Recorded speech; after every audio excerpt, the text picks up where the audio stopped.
Record. All right. Hello, my name is Kawere Collins. With my colleague, Paul, please introduce yourself. Yes, I'm Paul Mtamze. Yeah, and we're doing a presentation on exploratory data analysis on the topic of using machine learning monitor resource utilization for virtual machines in cloud computing. So what we've done, so we've used Jupyter Notebook to go through this exercise, and these are some of the libraries that have been imported, pandas for data manipulation, tabular data, then matplotlib and seaborn for visualization, and then scikit-learn for everything to do with like classification, regressions, and etc. So we start by loading the data set. So we have it as a CSV. So we load it, and then that will be converted to pandas data frame. And then we check, we use head to check if the data set has been read successfully. And then we use the info method to test if, to check, to get an overview of, like the contents of the data frame. Then from that, so basically what we are trying to do with exploratory data analysis is to basically get some quick insights about our data before we use it for any further analysis or training or machine learning. So this method will help us find out if there are any null values in the data set. So basically, and then for more insights, we try to get, so we are using, so for our case, we are using memory, the memory field as our hyperparameter for building the model and doing all the predictions. So we get unique values for that resource. So using this method that you see. And then, so I think, Paul, I will let you maybe jump in a bit here on using bins and categorizations just to spice it up. Yes, so for this particular categorization, we use bins to divide our data into manageable chunks. And like you can see the method we're using here, we're dividing our data into two separate bits. Yes, so we have the first bit that is for data sets that are less than 32 32% of memory utilization. And then we also have on the right hand side, we have data sets that are more than 32% of memory utilization. Yes, and we are categorizing these into high and low, whereby on the left hand side we have the low utilization, and then on the right hand side we have the high utilization, like we shall see when we move on to giving to turning this data into numerical value. Let's just proceed to the next slide. Right. Yes, so we encode this is what I was saying. So we encode the data into 0 and 1. Yes, like you can see here, where 0 is for low and then 1 is for high. So the encoder method that we're going to, that class we provides a simple way to convert categorical data strings or booleans into numerical data. Now, in our case, we are going to convert the lows and the high into 0 and 1, like you are seeing in the tabular form that you're seeing there. So when you look at the memory, we have all the ones are for high, all the ones are for high, and then all the zeros are for low. Let's proceed. So we get a count value. The count value is going to let us know how many highs we have, how many high values we have, and how many low values we have in the memory column of our data. Yes. So in this particular form, we have the lows. I mean the highs which are 0 as 1,491. Then the highs which is the lows which are 1 as 1,379, and then the uncategorized, which are 9, which are going to be now visualized in a bar chart. Let's proceed. All right. Yes. So we use the count plot. The count plot is a method that we use to visualize the data. Yes, we used to visualize the data like you have seen in the previous slide. So now what it is doing, it is showing us that the number of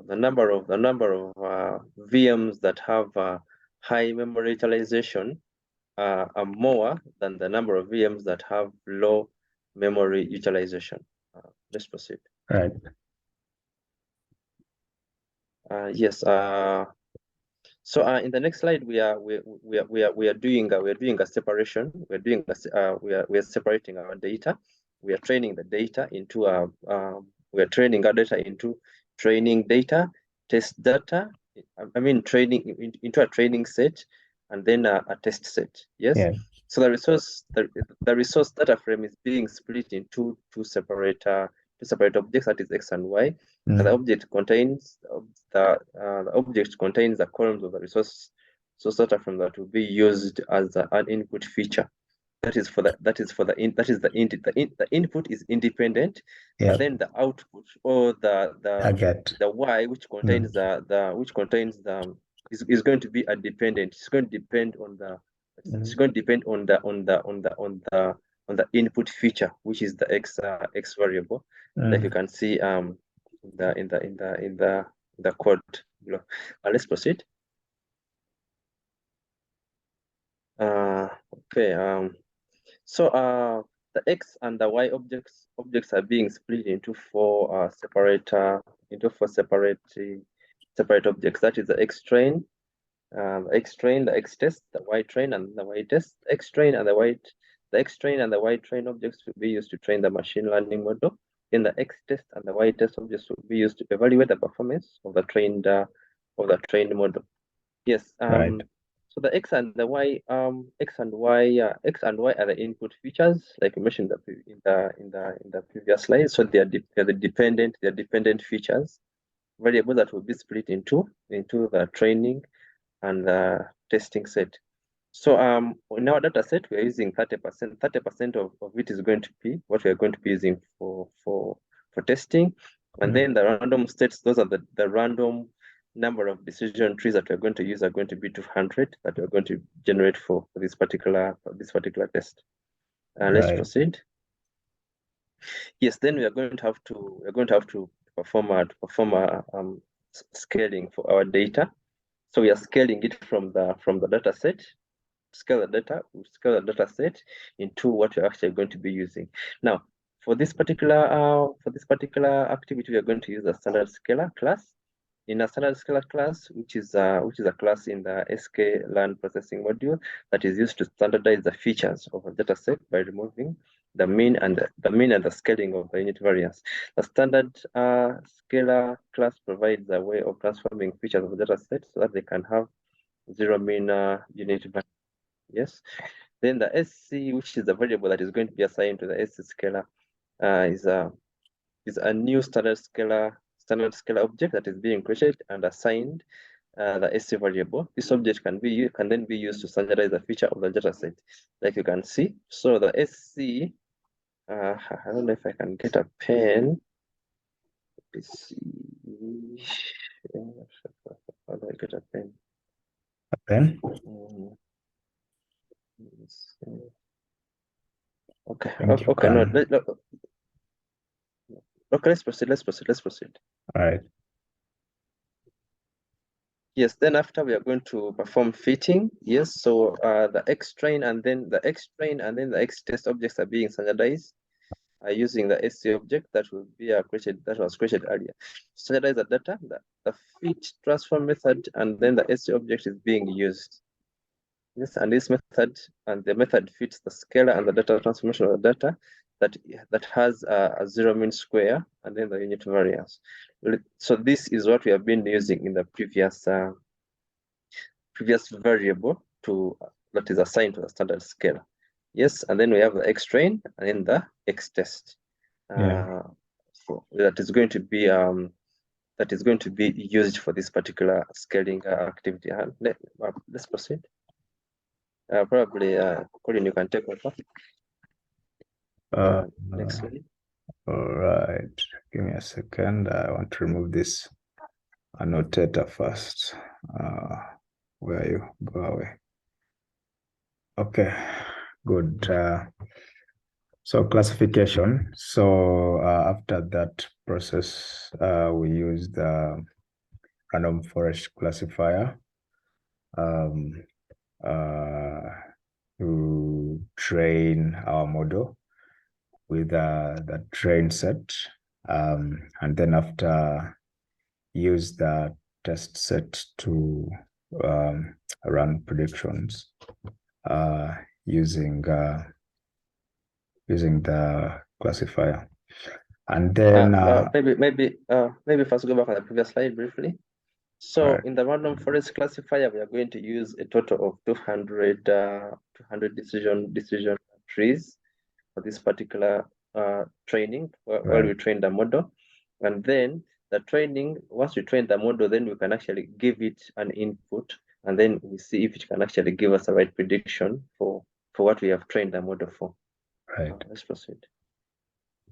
Right. And then so we then print a report of it's basically an evaluation report for the performance of the classification model, as you can see here. So you give it, it takes input the Y test set, and then the results of the prediction from the random forest classifier, and the results are shown here in the table.